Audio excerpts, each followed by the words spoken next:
Hey everybody, welcome to Movie Time. I'm Sean. So we start off with some bad news this past week. Great actor Philip Seymour Hoffman passed away this past weekend.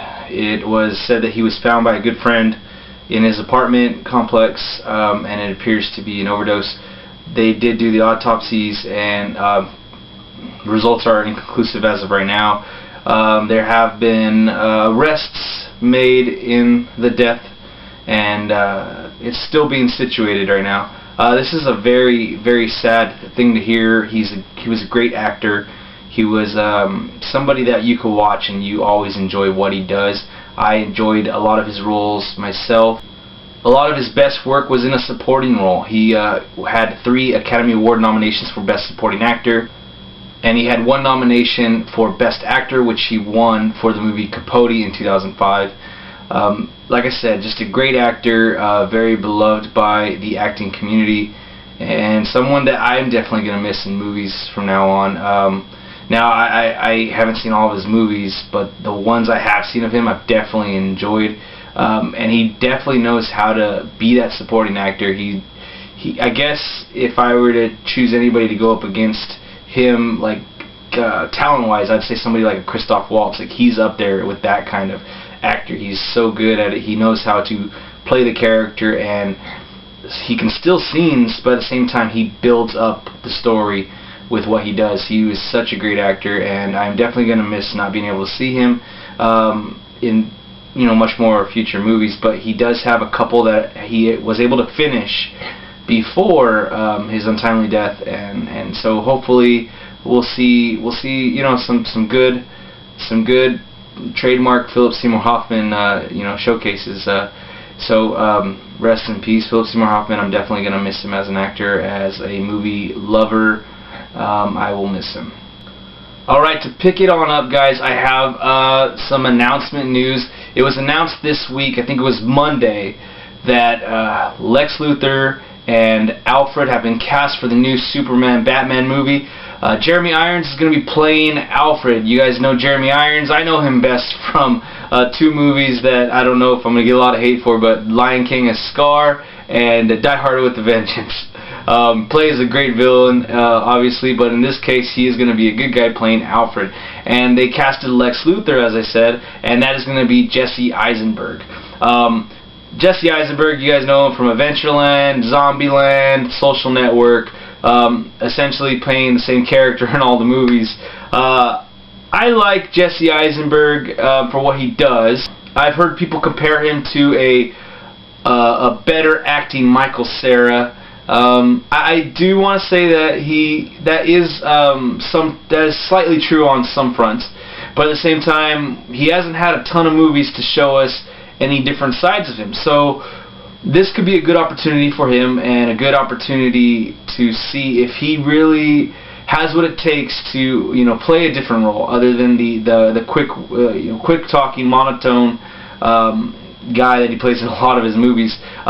There were a couple scenes in the Social Network where he raised his voice, he got angry, and I like that. I think that he can parlay that into something in this movie, but it has to be controlled. He has to be able to find his inner Lex, I guess you could say, and really put it out on the screen. I want to see a different side of him that I haven't seen from Adventureland and Zombieland, 30 Minutes or Less. I want to see a different side of him. So I think it has the possibility of being a good choice. As of right now, it's still up in the air, and I'm sure there are a lot of people that are being very negative regarding this casting choice. On the other front, for Alfred, as I said, Jeremy Irons, great actor. I really enjoy watching him.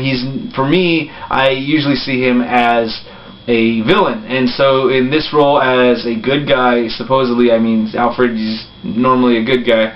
He's Bruce Wayne's butler, and I think that he will be able to provide that wise commentary to Ben Affleck's Bruce Wayne, and I think he's going to be able to do it. For me, this will be a different side of Jeremy Irons that I haven't seen before, and I definitely would like to see more movies with him in it. So if you guys have any Jeremy Irons movies that you guys recommend, let me know down in the comments below. Alright, so earlier this week, the Lego Movie hadn't even been released yet. It is actually releasing today, but that's a different part of the show. It hadn't even been released yet, and they have decided that they're going to move on with the Lego Movie number 2. This shows, like I said, about Captain America and Thor last week or the week before. This shows that they have confidence in their movie. They believe that it's going to do well, and I mean, so far so good, because I've been looking on IMDb and a couple other places, and you got 9 out of 10 on IMDb, Metacritic score of 90. The Lego Movie is doing really well right now, and I think this is pretty good. It's nice to see a company, a production company, do this and put their money where their mouth is, and really, you know, support what they got going on.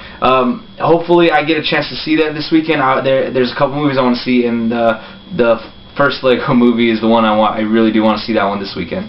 Marvel made some announcement this week, guys, and what it is I think a lot of people probably thought this was going to happen. They didn't know how it was going to happen. The Vision is going to be in Avengers Age of Ultron. As we all know, there is a lot of similarities, storylines that kind of go together, that can go a lot of different ways with the Vision, Ultron, and Jarvis. And as you guys all know, Paul Bettany plays the voice of Jarvis. Paul Bettany has been cast to play the Vision. To me, what I got going on in my head is that there's going to be something happening between those three characters in the next coming movies. Whoever creates Ultron or the Vision, Tony Stark, Hank Pym, Scott Lang, whatever's going on with these creations of these characters, something's going to happen, and I think somehow Jarvis is going to turn into the Vision. I think this bodes well for Avengers Age of Ultron. It really sets the tone, because it is the Age of Ultron, so you have Ultron and an android, and you're going to have all this kinds of tech, and I think this is going to work really well. I really like Paul Bettany as an actor.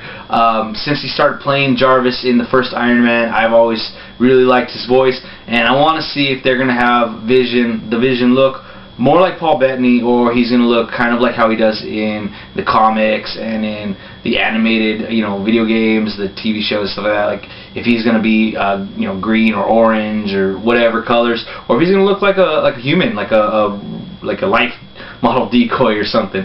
I'm really happy to hear this news. It's another droplet of information that gets my mind going regarding where the Marvel universe is going and the next Avengers movie. I'm really excited to hear this news. Alright, so a really cool trailer came out this week. I am really excited for this.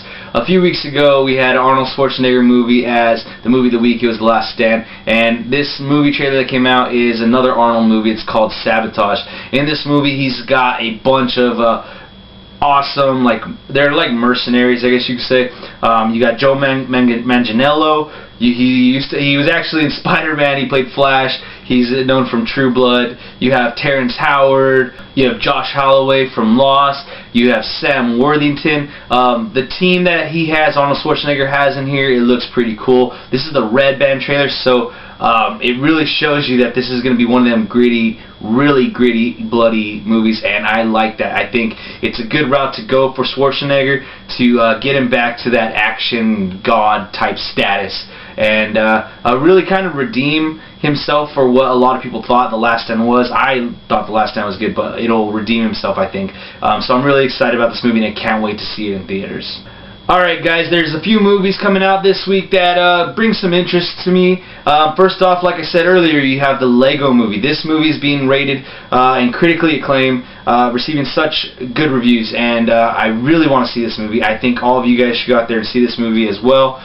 The other movie, The Monuments Men. This movie was pushed back from last year. It had a lot of good buzz going for it, and then it had to be pushed back. It's now coming out today. I am also looking forward to this movie, mainly because of all the actors you got in there. You got John Goodman, you have Bill Murray, you have Matt Damon, George Clooney. It's a really loaded cast, and I'm really hoping that this turns out to be a really nice period piece and a war movie. I mean, depending on who the cast is and the roles they're going to play in the movies and what they're doing in the movie, looking for art, they're not going to be like some huge epic act of valor or lone survivor type scenes, I doubt.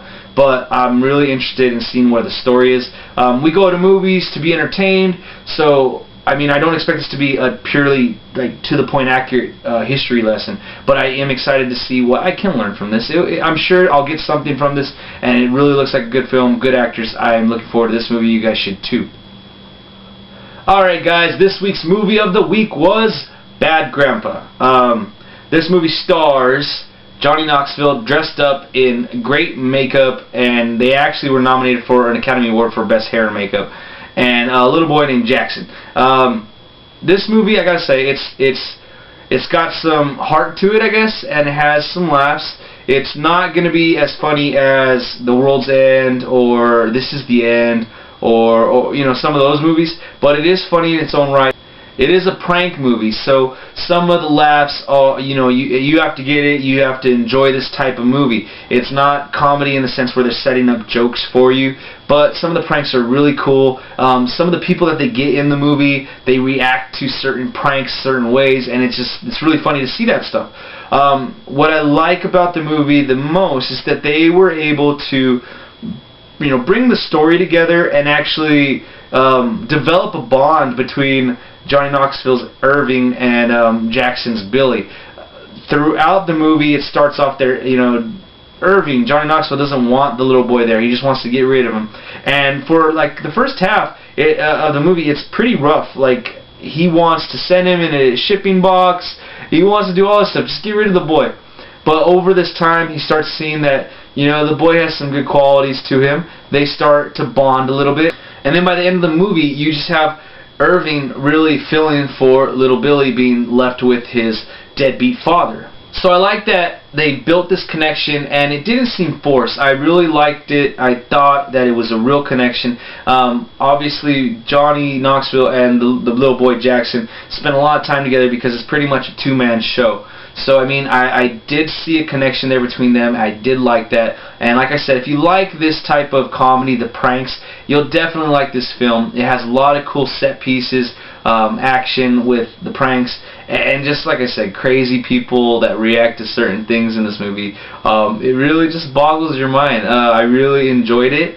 I definitely think you guys should go watch it and see if you like it as much as I did. Let me know what you guys think after you guys check this movie out. It's out there on Redbox, on Netflix.